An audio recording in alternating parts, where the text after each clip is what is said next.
자, 오늘은 패배한 곳에서의 승리라는 제목으로 은혜를 나누려 합니다. 에베네셀이라는 건 뭐 얼마나 자주 들었습니까? 굉장히 익숙한 단어죠. 그래서 오늘 12절에 보면은 에베네셀이 등장하는데 돌을 취하고 미스바 산 사이에 세웠습니다. 여호와께서 여기까지 우리를 도우셨다. 그 이름을 에베네셀이라. 우리가 알고 있는 바로는 이제 하나님이 여기까지 도우셨다. 이것이 에베네셀이다. 뭐 다들 많이 알고 있습니다. 그런 의미입니다만 정확하게 말하자면 에베네셀 할 때 에베는 돌이고 에젤 히브리 말로 도움이란 말입니다. 그러니까 에베네셀 하면 도움의 돌 뭐 이런 의미인데 사무엘의 등장으로 지금 이스라엘이 하나님의 임재를 요청하는 신앙적 회심이 이제 있었지 않습니까? 그래서 20년 만에 다시 일어난 블레셋과의 전투에서 우레를 통해서 승리를 허락하십니다. 하나님이 이기게 해주신 거죠. 그래서 그 승리를 두고 돌을 하나 취해서 이제 미스바와 센 사이에 두고 하나님이 도우셨다는 것을 고백을 하면서 에베네셀이라고 이름을 짓습니다. 교인들이 이제 뭐 가게를 열거나 사업을 하거나 이제 뭐 상호를 만들잖아. 그 가게 이름, 간판. 에베네셀이라는 이름 굉장히 많이 사용하죠. 하나님이 도우셨다. 그런 의미를 부여해서 지은 사업처 이름들이죠. 그 뭐 하나님이 도우시니까 장사 잘 될 것 같지 않아요. 그러니까 에베네셀 무슨 식당, 뭐 에베네셀 무슨 뭐 가게, 뭐 이렇게. 그래서 이 에베네셀이라는 용어를 그저 이제 단순하게 그 말을 사용하거나 이제 고백을 하는 혹은 막 그 이름을 이제 그렇게 붙여두기만 하면 하나님이 도우셔서 돈 많이 벌게 해줄 거다라는 이제 그런 신앙을 가진다면 물론 이제 연약한 우리들이 하나님의 도우심이 없이 어떻게 일을 하겠어요? 세상의 모든 것이 돈 버는 것도 다 하나님의 도우심이 있어야 되고 하나님의 은혜 가운데 되어지는 건데 그러므로 그런 것들이 필요한 것은 사실이고 뭐 그런 것뿐만 아니라 도처에 우리가 살면서 이 하나님의 도우심이 필요한 경우가 얼마나 많습니까? 이해는 합니다만 성경에서 말하고 있는 에베네셀의 정확한 메시지를 모르고 그저 뭐 도움을 좀 받을 요량, 조금 더 많이 벌 요량 이 정도의 개념으로만 사용한다면 우리가 지금까지 다루었던 이 법계 그냥 부족 삼아서 이용하려고 했던 그런 수준과 신앙적으로 별 차이가 없을 거다라는 거죠. 그러니까 물론 하나님의 도우심이 필요하고 또 에베네셀이라는 이름을 쓰는 건 뭐 다 좋습니다. 뭐 도와주셔야 잘 되겠죠. 그러나 원래 에베네셀의 원래의 그 근본적인 메시지가 뭐냐? 이걸 놓치고 그냥 이렇게 법궤를 이용하듯이 에베네셀이라는 이름을 그런 식으로 이용해서는 안 될 것이다라는 생각을 합니다. 도움의 돌. 성경 표현에 의하면 여호와께서 지금 여기까지 도우셨다라고 하는 그 고백의 의미가 뭔지 이걸 묵상하고 이해를 해야 할 것입니다. 여기까지 도왔다라는 말이 무슨 말이냐? 일단 에베네셀이라는 지명이 오늘 이제 7장을 보는 건데 오늘만 나온 게 아니죠. 사실 이제 뭐 성경을 이 에베네셀이라는 지명 하나로 이렇게 좀 정밀하게 살펴볼 건 아니지만 그 이름 안에 그 메시지가 있기 때문에 조금 생각을 해 보셔야 하는데 우리는 늘 이렇게 좀 늦은 밤이라도 깊이 생각을 필요로 합니다. 이렇게 말씀을 들으려면 어쩌겠어요. 뭐 에베네셀이 도대체 뭔가? 지명 이름인가? 뭐 부산, 대전, 대구 이런 것처럼 아니면 뭐 사람 이름인가? 오늘 에베네셀은 명확하잖아요. 돌 이름입니다. 근데 그 돌을 미스바와 센이란 지역 사이에 세워 놓았기 때문에 원래는 돌 이름인데 그냥 그 돌이 세워진 그 지역의 이름도 되어버린 거죠.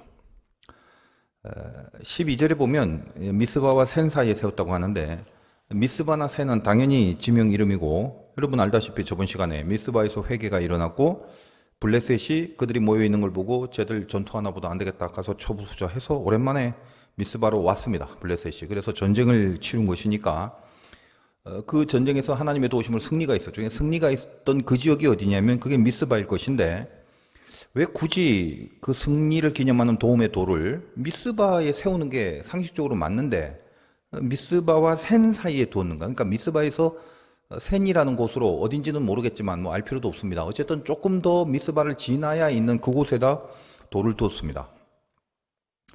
예, 구약 성경에 나오는 이 지명들은 사실 워낙에 그 오래된 역사인지라 고고학적으로 그 지역이 이제 오늘날 어딘지 이게 분명하고 정확하진 않습니다. 그래서 뭐 저는 이제 성지순례는 안 가봤지만은 그 가본 사람의 이야기를 들으면 성경에 등장하는 뭐 지명들과 유명한 사건과 유적지를 가보면 그걸 다 그렇게 있대요, 정확하게. 근데 실은 뭐 거기가 무슨 실로암인지 베데스다인지 뭐 말은 다 그랬는데 사실 뭐 이렇게 전문가들한테 들어보니까 거기서 뭐 확실한 그 지역에 그곳이 있었다라고 말할 수 있는 근거가 있는 거는 거의 많지 않다 이런 이야기를 합니다. 그러니까 전부 다 그냥 상품화 한 거죠. 그러니까 이렇게 사진을 저는 많이 봤는데 관심이 있으니까 그래서 뭐 나중에 뭐 기회가 돼서 가볼 수 있을지 모르겠지만은 정말 이렇게 좀 자연스러워야 되지 않습니까? 전체 자연과 어우러져 갖고 무슨 베데스다 연못이 있거나 실로암이 있거나 이래야 되는데 뭐 누군가 뭐 급 조달해서 만든 것 같은 느낌이 보기만 해도 딱 드는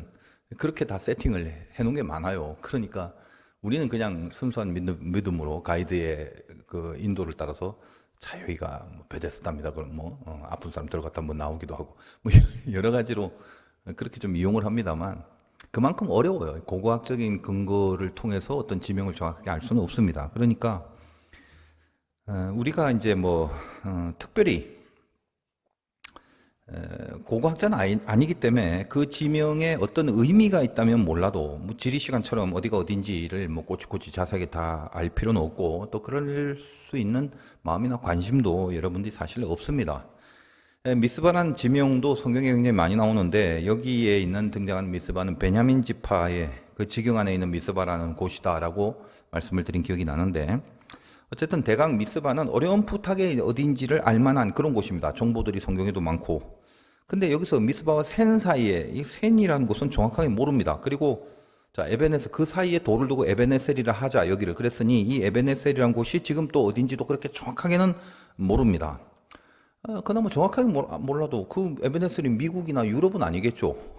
이스라엘이겠지. 그리고 뭐 대강 그쪽 뭐 어간 그런 곳이면은 틀림없습니다. 그러니까 그 정도만 아시면 되고 뭐 이걸 정확하게 아실 필요는 없고 또뭐 알고 싶지도 않으실 것이며 또 학자들도 이것을 어디냐라고 이렇게 정확하게 따지는데 의견들도 굉장히 그 분분합니다. 뭐 옛날 오래된 고고학적인 지리라는 게 그럴 수밖에 없는 거죠. 그러므로 자, 이런 지명들이 기록되어 있는 그렇다면 어디냐, 어떤 지역이냐가 아니라 그 핵심적 메시지, 왜 성경에 이렇게 기록이 되어 있냐가 중요한 거 아니겠습니까? 모든 성경은 하나님의 감동으로 돼서 그 안에 의미 없이 적힌 구절은 없습니다. 왜 지명들을 기록했는가? 그 부분에 사실은 오늘 본문에 아주 그 중요함이 있다라는 거예요. 에베네셀이란 말이 오늘 처음 나온 말이 아닙니다. 여러분 앞에 4장 한번 볼게요. 4장 1절. 거기 보면 이스라엘은 나가서 브레셋 사람들과 싸우고 에베네셀 곁에 진치고 이게 나오죠. 4장 1절에 에베네셀이. 또 나오는데 뭐 5장도 볼까요? 5장 1절. 블레셋 사람들이 하나님의 궤를 빼앗아 가지고 에베네셀에서부터 아스도스에 이르니라. 이것도 나옵니다. 그러니까 여기 뭐 4장과 5장의 에베네셀이라는 지역은 동일한 지역으로 봅니다. 뭐 반경 뭐 몇 킬로 정도 요 일이 벌어진 실제적 사건으로부터 뭐 대강 조금 반경 몇 킬로 정도 틀릴 수도 있겠지만 그런 세밀한 땅의 위치가 중요한 게 아닌지라 어쨌든 성경이 4장 그리고 5장 그리고 오늘 7장에 에베네셀이라는 이름을 기록한 영적 메시지가 뭐냐 이것이 핵심이죠. 원래는 이 4장과 5장에 그 사건이 벌어진 그 지역의 이름은 뭔지는 몰랐어요. 그냥 잘 들으세요. 그러니까 오늘 7장을 하잖아요. 7장에서 이름을 졌잖아요. 돌을 취해서 에베네셀이라고. 그러니까 에베네셀이라는 이름, 즉 개념을 정하고 나서 그 다음에 이 성경을 기록하는 어떤 시점에서 4장과 5장에 있는 그 지역을 에베네셀이라고 기록을 한 거죠. 무슨 말인지 이해가 돼. 목사가 이제 설교를 하려면 예를 들 때 항상 이 강대상의 소품을 자주 이용할 수밖에 없는데 이 컵을 한번 제가 이용을 해보겠습니다. 이 마시잖아요, 이렇게. 개울이 있어서 물을 퍼마셨다. 그러니까 굳이 뭐 옆에 컵이 있으니까 소품을 드는 건데, 자, 개울이 흐르는데 물을 마시고 싶은데 손으로 떠먹기가 좀 그래서 주위를 이렇게 봤더니 이렇게 뭐 생긴 게 하나 있는 거예요, 지금. 그래서 이제 아침에도 이걸로 떠서 먹고, 점심에도 이걸로 먹고, 저녁에도 이걸로 떠서 먹습니다. 참 유용하죠.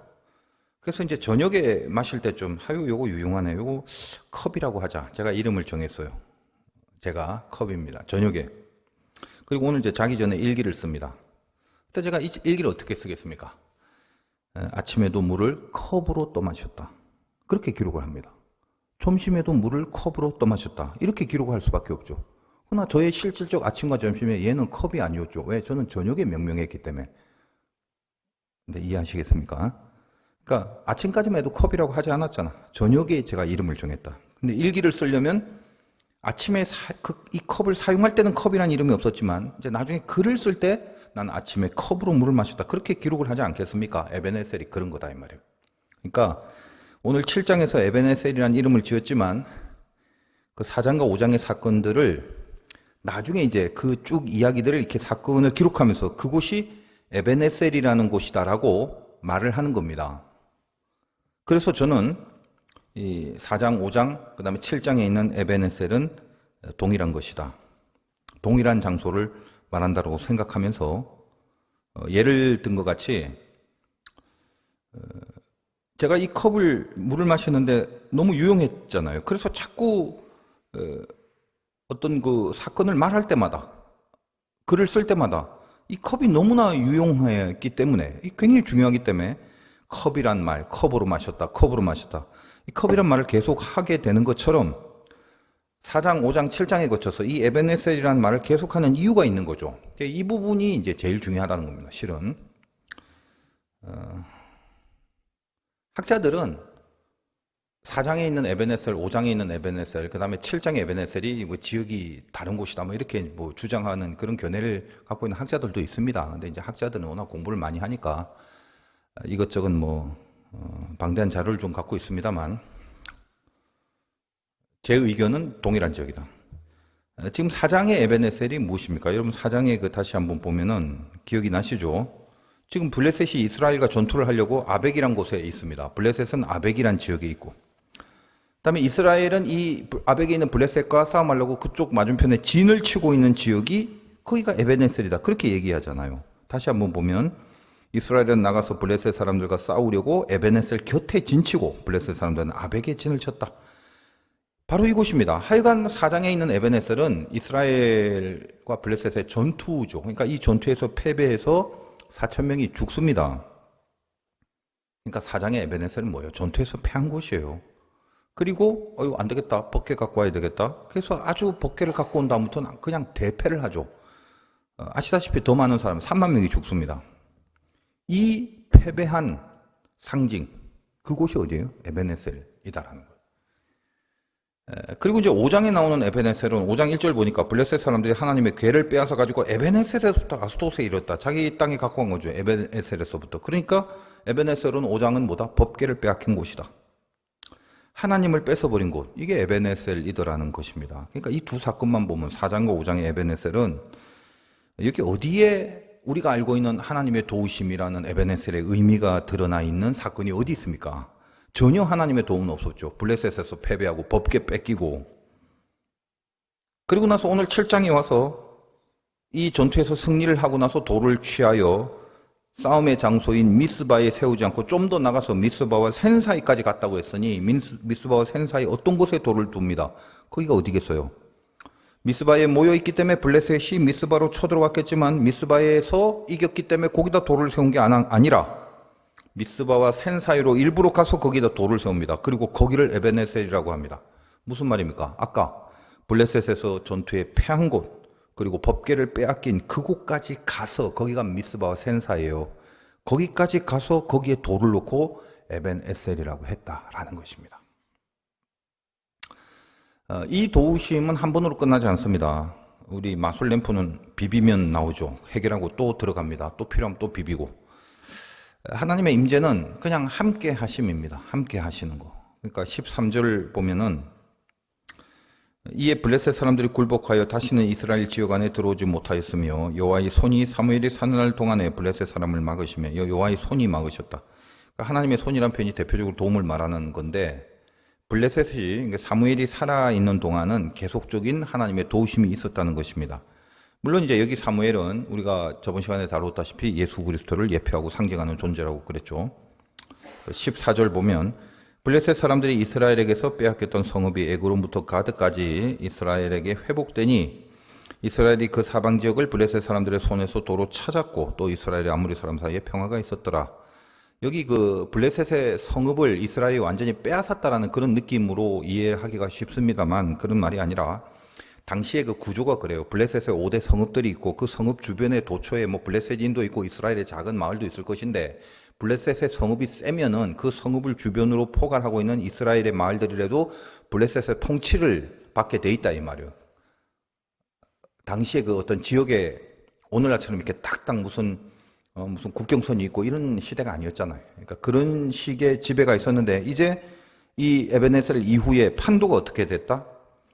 블레셋의 성읍을 빼앗은 게 아니라 블레셋이 지배하는 그 성읍 주변의 이스라엘의 영역들을 블레셋이 더 이상 통치하지 못하겠다. 그랬단 말입니다. 그러니까 누구의 통치를 받느냐라는 문제에 있어서 이스라엘은 더 이상 블레셋의 통치를 받지 않게 됐다라는 말입니다. 하나님의 나라, 이 나라는 통치라는 말이라고 말씀드렸죠. 그래서 우리가 성령과 마귀의 세력이 이렇게 충돌하는 가운데 우리가 이렇게 있잖아요. 주변에. 에고론 근처에도 있고 가드 근처에도 있고 이스라엘 근처에도 있고 다 이렇게 주변에 있는데 이 중에 이 거대한 두 개의 영적인 세력이 충돌하는 그 사이사이에 우리가 있지만 은혜와 도우심이 있을 때 우리는 절대로 마귀가 통치하는 영역에 살지 않게 되고 마귀는 우리를 통치할 수 없다라는 메시지를 같이 주는 것입니다. 그래서 15절과 17절 보면 사무엘이 사는 날 동안에 이스라엘을 다스렸을 때 해마다 베델 길갈 미스바로 순회하여 그 모든 곳에서 이스라엘 다스렸고 이게 공간적으로 계속 돌았다는 거예요. 순회를 하면서 어디 빠진 곳이 없도록. 라마는 사무엘의 집이 있는 곳인데 돌아왔으니 이는 거기에 자기 집이 있음이라. 거기서도 이스라엘 다스렸으며 또 거기에 여호와를 위하여 제단을 쌓더라. 계속적으로 하나님 앞에 예배하는 삶을 살게 됐다.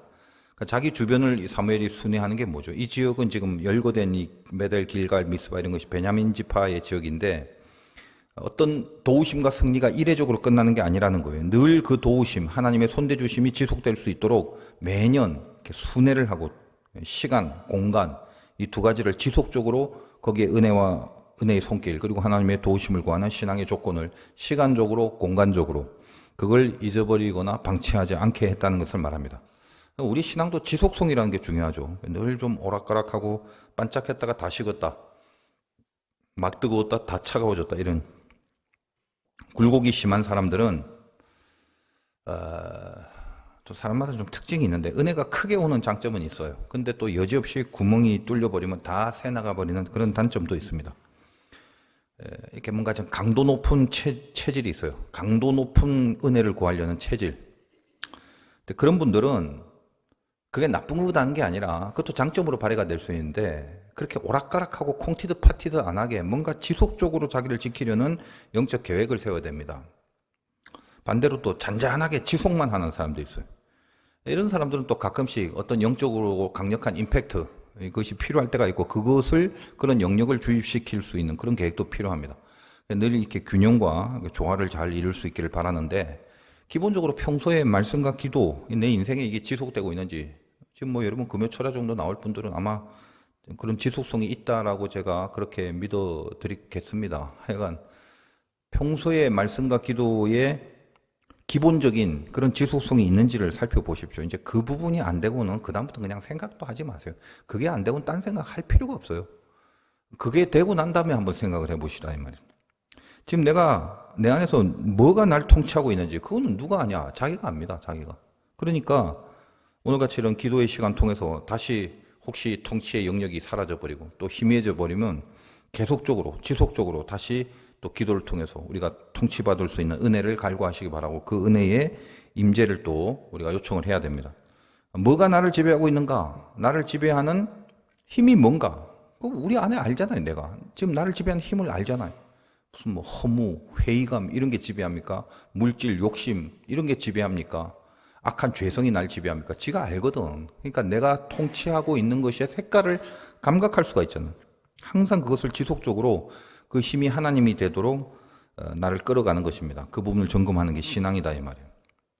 하나님 앞에 바로 선 선지자 딱 한 명, 이 사무엘 한 명이 있으니까 모두가 다 하나님 통치 안에 들어가잖아요. 그러니까 이것도 굉장한 거죠. 통치하는 힘, 이건 사람을 통해서 나타나고 있다. 그러니까 여러분 스스로도 한 명 한 명이 여러분의 영역에서 통치를 받아 누리는 그런 신자의 삶을 살아가셔야 됩니다. 여러분 한 명이 하나님의 통치를 받으면 신비하게도 여러분과 연결된 지형과 지경 그리고 사람과 관계들이 하나님의 통치의 힘이 머무르거든요. 그거 굉장히 중요한 건데 이런 거 잘 모르죠. 뭐 잘 모를 뿐만 아니라 이런 감각에 무디면은 내 스스로에 대한 영적 책임감이 자꾸 약해져요. 나 한 명이 하나님 앞에 산다는 게 얼마나 하나님 나라에 있어서 중요한 것인데 그걸 놓쳐버리면 이제 다 희미해지는 거죠. 자, 어쨌든 이제 우리가 이 믿음의 삶을 살아가면서 오늘 이제 에베네셀이 중요한 부분인데 에베네셀, 하나님의 도와주셨다를 갈구하기 전에 아따 좋다 도와주셨구나 이런 걸 기뻐하기 전에 원래 에베네셀이 어디였다 그러면 따지고 보니까 패배한 부분이 있더라는 것입니다. 살면서 패배한 부분이 있잖아요. 어떤 게 사건일 수도 있고 또 영적으로 보면 현실적으로 사건일 수도 있고 영적으로는 어떤 죄성일 수도 있고 아주 고질적인 게 자기 안에 문제들 늘 부닥치면 넘어지거나 무너지는 부분이 있습니다. 거기가 있다고 말이에요. 패배한 부분. 그 패배 때문에 그 이상으로 더 이상 뭔가 나아지거나 소망을 갖거나 희망을 갖거나 이것과는 다른 어떤 개선된 뭔가가 있을 거라고 전혀 생각이 안 드는 그 패배된 부분이 있어요. 그것이 뭐다? 1차적인 에베네셀이에요. 거기가. 이름이 명명됐잖아요. 영적인 에베네셀. 하나님의 도우심이라는 것이 그런 거로 다 잘하고 있다가 이거 좀 딸리네. 이거 좀 도와주세요. 그래서 자기 힘으로 좀 모자란 부분을 하나님이 살짝 도와주셔갖고 완성시켰다. 그게 에베네셀이 아닙니다. 지금 얘기하잖아요. 4장 5장 계속 에베네셀이라는 표현을 왜 해요? 패배한 부분이에요. 철저하게 패배한 부분. 그러니까 그것만 따지고 보면 운명적으로 끝난 부분이라는 게 있어요. 살면서 이제 안 된다. 더 이상 재기가 안 된다. 그런 부분이더라는 것입니다. 현실적인 부분 혹은 영적인 부분 마찬가지. 그게 에베네셀이죠. 4장 5장의 에베네셀. 생각해보세요. 블레셋과 전투를 해서 패배라고 법궤를 갖고 와서 이기려고 했는데 근데 더 크게 패배하고 심지어 그 법궤까지 뺏깁니다. 끝난 거죠. 거기서. 근데 하나님 앞에 돌아서니까 미스바에 하나님이 그때 패배한 그 사건, 그 부분을 도우셔서 여기까지 도우셨다. 즉 이것까지 도우셨다 그 말입니다. 여러분 여기까지라는 말은 이것까지란 말이에요. 어디까지? 네가 패배한 그 부분. 블레셋과의 전투에서 법궤 빼앗기고 4,000명, 3만 명이 죽었던 완전히 운명적으로 무너진 그 부분까지 하나님이 도우셨다. 이게 에베네셀의 깊은 의미라는 사실을 명심하시기 바랍니다. 고로 운명적으로 패망이 결정될 것 같은 그 부분을 하나님이 도우신다. 이게 에베네셀이네. 거기까지 도우신 하나님 이렇게 세우신다는 말입니다. 성경에 이제 이런 역사들이 플롯이 돼서 우리들에게 많이 소개되고 있죠. 제가 이제 묵상하기로는 베드로 같은 경우도 대표적입니다. 참패한 부분. 3번 부인하잖아요. 이미 끝난 거예요. 여러분 베드로가 수제자인데 수제자는커녕 제자로서의 어디 명함도 못 내밀지 않겠습니까? 그 주변 사람들 다 알 거 아니에요. 야, 쟤 그 맨날 따라다니던 그 수제자 베드로래. 그 어부인데 예수님의 오른팔이 돼갖고 지금 주님 나라 위해서 뛴대. 근데 말이다 주님 따르겠다고 뭐 죽어도 자기는 주님을 배신하지 않겠다고 했던 걔가 막 그러던 사람인데 근데 혼자 제자 중에 지 혼자 막 예수님 3번씩 부인하고 그랬던 애래. 끝난 거죠. 더 이상 무슨 사역을 해요 거기. 이제 낙향해서 고기 잡고 있는데. 그리고 여러분 베드로 사건 알겠지만 맨날 혼자 설레발이 다치면서 결국은 철저하게 패배한 자리가 그 자리, 예수님 배신한 자리. 근데 부활하신 주님이 나중에 오십니다. 그리고 굳이 요한복음 할 때 제가 다 설교를 해드렸습니다만 굳이 왜 베드로 앞에 숯불을 피우고 생선과 떡을 놓고 있을까요? 숯불을 왜 숯불 구이를 그렇게 좋아하셨는가? 왜 갑자기 숯불을 구우냐? 그냥 생뚱맞은 플롯이 등장하는 거죠. 왜 그래요? 베드로가 주님을 부인할 그 상황도 나오죠. 사람들과 같이 불을 쬐고 있었거든요. 거기를, 즉 배신의 불이 있는 그곳을 베드로에게 다시 사명의 불을 주는, 그 사명을 주는 숯불의 장소로 바꾸는 거예요. 그게 에베네셀이죠. 패배한 곳인데 거기서 다시 하나님의 도우심을 구하는 거. 이게 하나님이 우리를 향해 갖고 있는 에베네셀의 능력이더라는 것입니다. 요셉을 묵상해도 마찬가지입니다. 요셉에게 있어서 아주 중요한 플롯은 옷인데 아버지가 입혀준 채색옷.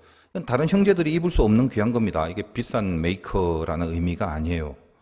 유대적인 정서상 그 채색옷은 아버지의 대를 잇는 영적인 장자의 상징입니다. 그러니까 형제들이 화가 난 거죠. 저게 저 막내가 뭐 하는 짓이냐. 그래서 여러분 요셉 사건을 가만히 보면 요셉을 구덩이에 던지기 전에 그 형들이 한 행동이 나와요. 뭐냐? 채색옷을 벗깁니다.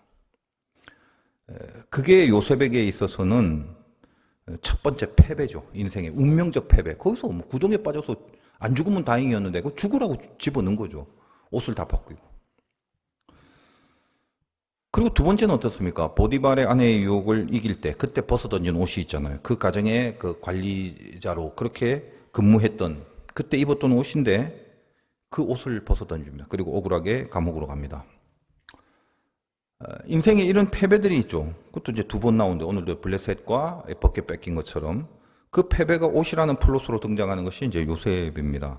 그리고 마지막에 그 패배를 상징하는 요셉의 옷은 전부 패배했잖아요. 채색 옷, 그 보디발 앞에 던진 옷들. 그 옷이 나중에 결국 그를 죽게 만들고 억울하게 누명을 써서 감옥에 가게 만든 인생을 운명적으로 패배한 사건이었는데, 근데 어때요? 마지막에 요셉의 옷이 애굽의 총리가 돼서 입혀진 옷이 있죠. 성경 표현에 바로가 그의 반지를 빼어 요셉에게 끼고 그에게 세마포 옷을 입히고 금사슬을 목에 걸어줍니다.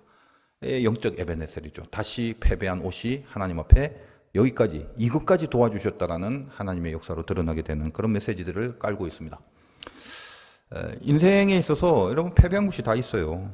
지금도 생각하면 거기는 안 될 것 같은, 그것만큼은 이길 수 없을 것 같은 이런 것들이 있고, 또 그것 때문에 더 이상의 소망, 희망, 더 나아질 생각 이런 건 있을 수 없다라고 그 판단이 딱 끝나버리는 그런 곳이 있다는 거예요. 근데 거기까지 하나님이 손을 대시는 게 도우심입니다. 여러분이 하나님 앞에 에베네셀의 하나님을 믿고 간구할 때 그 부분까지 하나님이 도와주신다는 메시지를 주십니다. 패배했다고 끝내지 말고 다시 거기에 돌을 세우시는 승리가 있어야 된다라는 거예요. 그걸 하나님이 해주시겠다는 거예요.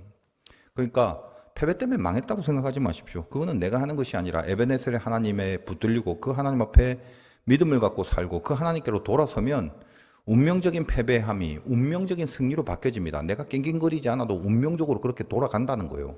그게 하나님의 에베네셀입니다. 그러니까 걱정을 하지 말라는 거죠. 그것 때문에 망했다라고 생각하지 말고 더 이상 안 된다라는 생각 자체를 하지 말라는 거예요. 그 다음에 어떻게 전개될 거는 하나님의 에베네셀, 그것까지도 도우시는 하나님의 에베네셀. 그러니까 각자 고질적으로 타고난 패배들도 좀 있습니다. 선천적인 것들 이런 거 있잖아요. 뭐 타고난 운명, 타고난 가정, 뭐 타고난 어떤 육신의 상태, 기본적으로 그런 것들 어떤 것일지 몰라도 그것조차 에베네셀의 하나님 앞에는 그 신자된 자녀로서의 승리의 운명에 방해가 될 수 없다라는 것입니다. 인생에서 이제 그런 패배들, 그런 가시들, 그런 걸 이제 경험하다 보면 더 이상 소망이 없다는 생각이 많이 들어요. 믿고는 있는데 하나님 안에서 살긴 사는데 뭐 역시 뻔해, 역시 될 수가 없어. 그렇게 그것 때문에 그렇게 여기는 것들이 있다 이 말이에요. 사람들이. 그러면 그것이 영광으로 가는 마음의 소원을 자꾸 방해하고 하나님의 뜻대로 살고자 하고 주님의 일을 하려고 하는 어떤 가장 중요한 하나님이 주신 어떤 요청들을 내 안에서 스스로 자꾸 거부하고 자꾸 그것을 찍어 누르게 되고 그걸 회피하게 되고 그렇게 만드는 거거든요. 역시 안 돼. 이것 때문에 안 돼. 생각해 보니까 안 될 것 같아. 그 생각을 하지 말라니까 그걸. 거기까지 도우신다는데도 왜 내가 거기까지 자꾸 생각을 해요. 그러니까 에베네셀의 하나님께 그때 기도하는 거 도우시는 분은 그것까지 도우시는 분이 하나님이다. 여러분 과거에 있었던 뭐가 있는지 모르고 또 지금 뭘 당하고 있고 겪고 있는지 몰라도 그것이 여러분의 운명을 패배하게 만들지 못합니다. 어떻게 하면 돼? 다시 하나님께 돌아오면 하나님이 바라보시는 미스바 감찰하시는 그 하나님 앞에 돌아오면 그 하나님만 의지하는 믿음이 세워지면 그때 그 임재는 모든 것을 손대 주시고 도우시고 다시 에베네셀을 거기에 선포해 주신다라는 것입니다. 여러분 오늘 기도할 때 쓰디쓴 그 패배한 곳에서 거기서 오히려 승리가 있다라는 것이 이게 진짜 승리고 진짜 도우심이라는 거 잊지 마시고 에베네셀의 하나님 앞에 간구하고 기도할 수 있는 시간 되시기 바랍니다. 기도하겠습니다.